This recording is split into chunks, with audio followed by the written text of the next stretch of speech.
विद्यार्थियों, आज आपका वृत्त BA तृतीय वर्ष की कक्षा में पुनः स्वागत है। हम आपको आज प्रयोगवाद और नई कविता के प्रवर्तक के रूप में प्रसिद्ध सच्चिदानंद बासायन अज्ञे की एक प्रसिद्ध कविता है नदी की द्वीप। इस कविता पर हम आपके सामने चर्चा करेंगे। आप जानते हैं कि अज्ञे एक ऐसे बहुमुखी प्रतिभा के साहित्यकार हैं जिन्होंने उपन्यास, कहानी, कविता आदि अनेक निबंध आदि अनेक विधाओं पर सफलतापूर्वक लिखा है। प्रयोगवाद के प्रवर्तक कवि माने जाते हैं। उन्होंने तार सप्तकों का भी संपादन किया है। यह नदी की द्वीप कविता उनकी अस्तित्ववादी विचारधारा से प्रभावित कविता है। इसमें नदी समाज की धारा का प्रतीक है और द्वीप व्यक्ति की व्यक्तित्व का प्रतीक है। और भी इसमें प्रतीक है, लेकिन प्रमुख प्रतीक यह है कि नदी के द्वीप, नदी समाज की धारा का प्रतीक है और द्वीप व्यक्ति के व्यक्तित्व का प्रतीक है। इस कविता के माध्यम से अज्ञे ने यह कहना चाहा है कि हम पूरी तरह समाज के साथ हैं, समाज में रहते हैं, समाज में हमारा लालन पालन होता है, समाज हमें दिशा निर्देश देता है, समाज में ही हम आगे बढ़ते हैं, लेकिन फिर भी हमारी अपनी पहचान है और वो पहचान हमारी रहनी चाहिए। तो इस नदी के द्वीप कविता के माध्यम से अज्ञे व्यक्ति के अस्तित्व, उसकी पहचान, उसके वजूद की वकालत करते हुए कहते हैं हम नदी के द्वीप हैं। कि हम नदी के द्वीप हैं, हम नदी के द्वीप हैं।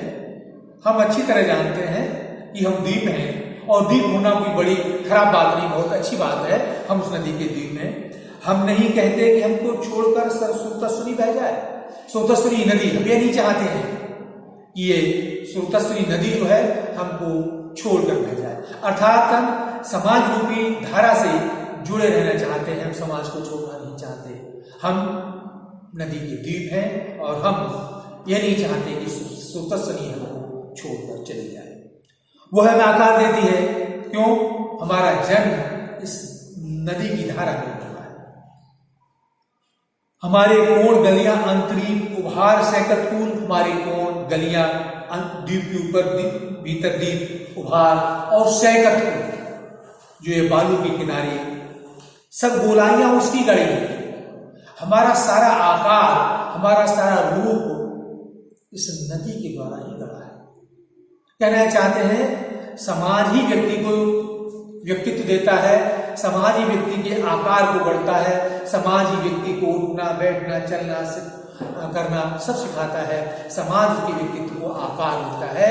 तो हम नहीं चाहते कि हम समाज से अलग हो, लेकिन समाज में रह करके भी हम द्वीप की तरह अपने व्यक्तित्व की पहचान बनाए रखना चाहते हैं। माँ है वो नदी, हमारी माँ है। क्यों? द्वीप का जन्म नदी में ही होता है। धीरे धीरे पानी बहता है, धीरे धीरे बालू इकट्ठी होती रहती है और धीरे धीरे द्वीप का रूप ले लेती है। इसी से हम बने हैं, क्योंकि हम किससे बने हैं? द्वीप से बने हैं और द्वीप ने हमें आकार दिया। इसलिए हम ये कि हम नदी से बने हैं, नदी ने हमें आकार दिया है, इसलिए हम इसको छोड़ना नहीं चाहते। किंतु हम हैं द्वीप, लेकिन हम क्या है? द्वीप हैं। अर्थात हमारी एक समाज में पहचान है, हमारा व्यक्तित्व अलग है। हम व्यक्तित्व की अपनी पहचान बनाए रखना चाहते हैं। हम धारा नहीं है, हम द्वीप हैं, हम धारा नहीं है। अर्थात हम नदी नहीं है, हम द्वीप हैं। हम समाज में रहना चाहते हैं, लेकिन समाज की धारा में बहना भी नहीं चाहते। हम समाज में रहकर द्वीप की तरह अपना व्यक्तित्व बनाए रखना चाहते हैं, अपने व्यक्तित्व की पहचान बनाए रखना चाहते हैं। ये स्थिर समर्पण है हमारा इस नदी की धारा के प्रति स्थिर समर्पण है।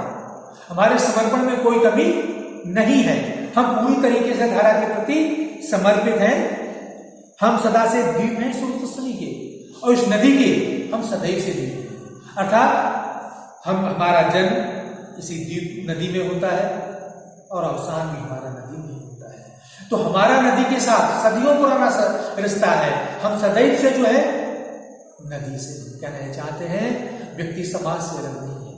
व्यक्ति और समाज का अभिन्न संबंध है, व्यक्ति और समाज का शाश्वत संबंध है। व्यक्ति समाज से अलग होकर के जी नहीं सकता और समाज से अलग कभी वो रह नहीं सकता।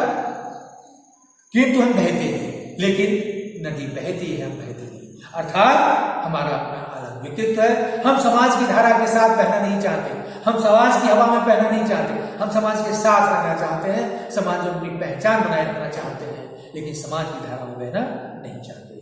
क्योंकि बहना रहे तो होना है। क्यों द्वीप कहता है कि अगर हम बहेंगे तो रोत हो जाएंगे, अर्थात हमारा अस्तित्व समाप्त हो जाएगा। वैसे ही समाज की धारा में यदि हम अपने को ढाल देते हैं तो हमारा व्यक्तित्व, हमारी पहचान समाप्त हो जाएगी। इसलिए हम बहना नहीं चाहते, अर्थात अपना व्यक्तित्व बनाए रखना चाहते हैं। हम बहेंगे तो रहेंगे नहीं, क्योंकि अगर हम बह गए तो नहीं रहेंगे। अर्थात हम द्वीप हैं, हम द्वीप मिट्टी की, हम नदी की धारा में बने हैं। धीरे धीरे हमारा नदी की गोद में हमारा आकार बना है, और यदि इस नदी की धारा में हम अगर बह जाते हैं तो फिर हमारा अस्तित्व खत्म हो जाएगा। पैर उखड़ेंगे, ये ठीक है, प्लवन होगा, बाढ़ आएगी, पैर उखड़ेंगे, हम ढहेंगे, हमें ढह जाएंगे, हमें फिर वो सब सहना पड़ेगा और हम बह जाएंगे। फिर हम चूर्ण होकर भी क्या धार बन सकते। लेकिन अगर चलो हम नदी में बाढ़ आएगी, हमारे पैर उभरेंगे, हम ढहेंगे, हम बह जाएंगे, और मानो हम धारा में अपने को मिटा भी देते हैं, तो क्या हम धारा में अपने को मिटाकर, चूर्ण मतलब मिटाकर, क्या हम धारा बन सकते हैं? अर्थात हम नदी नहीं बनेंगे। द्वीप कहना चाहता है कि हमारी जो द्वीप संज्ञा है, हमारा जो व्यक्तित्व है, वो तो समाप्त हो जाएगा और हम धारा नहीं बन सकते। कहना ये चाहते हैं कि हम समाज की धारा में बह करके अपने व्यक्तित्व को भले ही समाप्त कर दें, हम समाज नहीं बन सकते। इसलिए हमें समाज में रहकर द्वीप की तरह हमें अपने व्यक्तित्व को बनाए रखना है। हम समाज से अलग नहीं है, हम समाज में ही है। जैसे द्वीप नदी से अलग नहीं है, नदी में ही है, लेकिन नदी में रह करके भी द्वीप अपने व्यक्तित्व को बनाए रखता है। वैसे ही समाज में रह करके भी हम अपने व्यक्तित्व को, अपनी पहचान को, अपने वजूद को बनाए रखना चाहते हैं। रेत बनकर हम शरीर को कभी गंदला ही करेंगे, और यदि हम बह भी जाएं तो एक तो हमारे बहने हमारा अस्तित्व समाप्त हो जाएगा। दूसरा, हम जब रेत बनेंगे तो ये पानी जो भी स्वच्छ है, उपयोगी है, पीने के काम में आता है, उपयोग के काम में आता है, वो फिर क्या गंदा हो जाएगा, अर्थात उपयोग के कार्य के लिए नहीं रहेगा। अर्थात कहना चाहते हैं, द्वीप कहना चाहता है तो हमारा व्यक्तित्व ही नष्ट हो जाएगा। चलो हम बह जाते हैं, मान लिया हम बह रहे नहीं, बह रहे हैं, तो हमारा तो व्यक्तित्व समाप्त हो गया। इधर नदी की उपयोगिता भी कम हो जाएगी, क्योंकि पानी गंदा हो जाएगा तो उपयोगी नहीं रह जाएगा। तो हम ऐसा कार्य करना नहीं चाहते हैं, इसलिए हम धारा में मिलना नहीं चाहते हैं। हम धारा से अलग रह करके अपना व्यक्तित्व बनाए रखना चाहते हैं, क्योंकि द्वीप है, हम द्वीप हैं, और हमें इस बात का गर्व है कि हम द्वीप हैं। अर्थात हम अपने व्यक्तित्व को बनाए रखने में, अपने वजूद को बचाए रखने में गर्व का महसूस करेंगे। ये नहीं है साफ, ये है नियत अपनी, ये हमारा साफ नहीं है, ये हमारा कोई श्राप नहीं है कि हम द्वीप हैं, ये तो हमारी नियति है। अर्थात हम द्वीप में ही जन्म लेते हैं और द्वीप में ही हमारा अवसान होता है।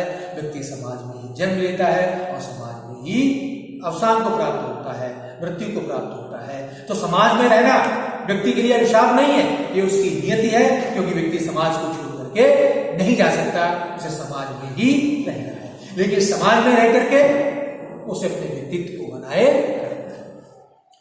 हम नदी के पुत्र हैं, बैठे नदी के क्रोड़ नदी की गोद में, हम नदी के पुत्र हैं, और कहाँ बैठे हुए? नदी के गोद में बैठे हुए हैं। आपने देखा कि द्वीप कहाँ बनता है? नदी के बीच में बनता है, क्योंकि पानी की धारा बहती जाती है, धीरे धीरे तक बार इकट्ठी होती और इकट्ठी हो जाती है और द्वीप बन जाता है, और दूर से दिखाई देता है नदी में द्वीप। तो कहते हैं कि नदी की हम गोद में बैठे हुए हैं, और ये बृहद भूखंड से हमको मिलाती है, और वो भूखंड अपना पितर है। और ये नहीं, ये मेरी माँ है, ये माँ मुझे अपने पितर से मिलाती है, पितर को भूखंड से मिलाती है। विद्यार्थियों, ये होता है कि नदी में द्वीप बन जाता है, और कई बार जब द्वीप बड़ा हो जाता है तो नदी की धारा, पानी की धारा है, वो द्वीप को छोड़कर किनारे से बहती चली जाती है, फिर जो बना है वो पृथ्वी के भूखंड में मिल जाता है, वो पृथ्वी का एक हिस्सा, भूखंड का एक हिस्सा बन जाता है। तो द्वीप कहता है कि इस तरीके से नदी जो है मुझे अपने पितर से क्या करती है, मिला देती है।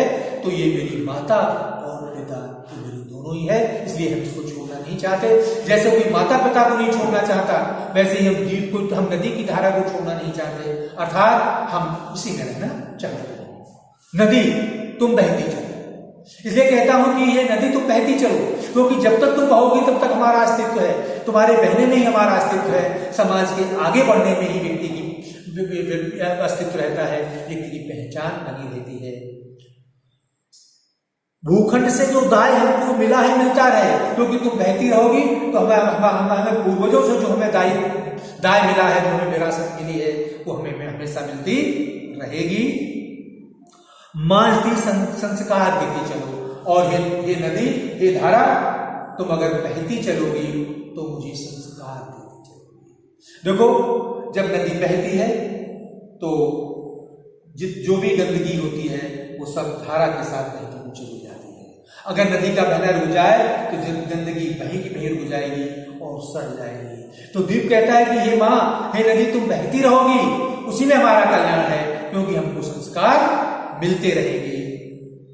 यदि ऐसा कभी हो, और यदि कभी ऐसा हो, तुम्हारे आह्लाद से या दूसरी के किसी स्वेराचार से यानी अत्याचार से, तुम्हारी आह्लाद से अर्थात तुम्हारी प्रसन्नता से, या किसी के स्वच्छंदता से अर्थात किसी के गलत आचरण से, या किसी के गलत विचारों से तुम बढ़ो, प्लावन तुम्हारा घर घरा उठे, तुम बढ़ो और तुम्हारे कहना चाहते हैं कि नदी में आपने देखा कई बार स्वतः ही बाढ़ आ जाती है, पानी बरसता है तेजी से और नदी में बाढ़ आ जाती है। तो कहते हैं कि स्वेराचार से स्वतः नदी में बाढ़ आती है।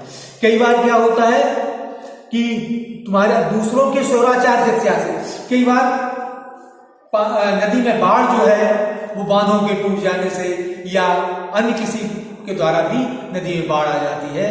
तो ये कहते हैं कि कभी यदि ऐसा हो कि बाढ़ आ जाए, तुम बढ़ो, प्लावन तुम्हारा घर घरा उठे, चारों तरफ बाढ़ का पानी फैलने लगे, चारों तरफ बाढ़ ही बाढ़ आ जाए। यह स्रोतस्विनी ही कर्मनाशा कीर्तनाशा घोर काल प्रवाहिनी बन जाए, और यह स्रोतस्विनी नदी ही हमारी काल प्रवाहिनी बन जाए, अर्थात हमको समाप्त कर दे। कर्मनाशा कीर्तनाशा अर्थात हमारे अस्तित्व को समाप्त कर दे।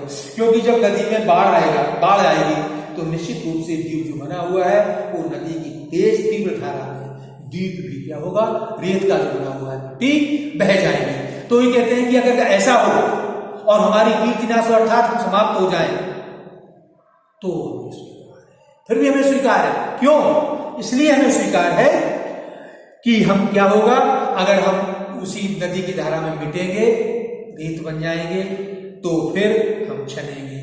वही रेत जब बाढ़ निकल जाएगी तो वही रेत धीरे धीरे फिर जमेगा, फिर पैर टिकेंगे, धीरे धीरे जमेगा, फिर थोड़ा बड़ा होगा। पैर टिकना मतलब मुहावरा है, अर्थात थोड़ा बड़ा होगा, कहीं फिर खड़ा होगा नई व्यक्तित्व का आकार, फिर एक नया द्वीप बनेगा जो हमारा नया व्यक्तित्व होगा और हमारा नया आकार होगा। माता उसे फिर संस्कार देना, हे माता तुम उसे फिर संस्कार देना, अर्थात उसे फिर तुम मांझती रहना। कहना ये चाहते हैं कि जैसे द्वीप नदी में जन्म लेता है और नदी की प्रति उसकी निष्ठा रहती है, नदी में ही वो अवसान को प्राप्त होता है, उसी तरीके से व्यक्ति भी समाज में जन्म लेता है और समाज में ही पलता है, बढ़ता है और समाज में ही मृत्यु को प्राप्त होता है। समाज ही उसे संस्कार देता है, समाज उसे संस्कृति सिखाता है, समाज उसे सभ्यता सिखाता है। तो व्यक्ति समाज से कभी अलग नहीं हो सकता है। तो इस प्रकार इस कविता में अज्ञे ने द्वीप के माध्यम से अपने व्यक्तित्ववाद की प्रतिष्ठा की है। जैसा मैंने प्रारंभ में बताया था, ये कविता उनकी अस्तित्ववादी विचारों से प्रभावित कविता मानी जाती है, जो व्यक्तित्व को एक व्यक्तित्व की प्रतिष्ठा करती है, प्रधानता देती है, लेकिन समाज को भी अपने साथ रखती है।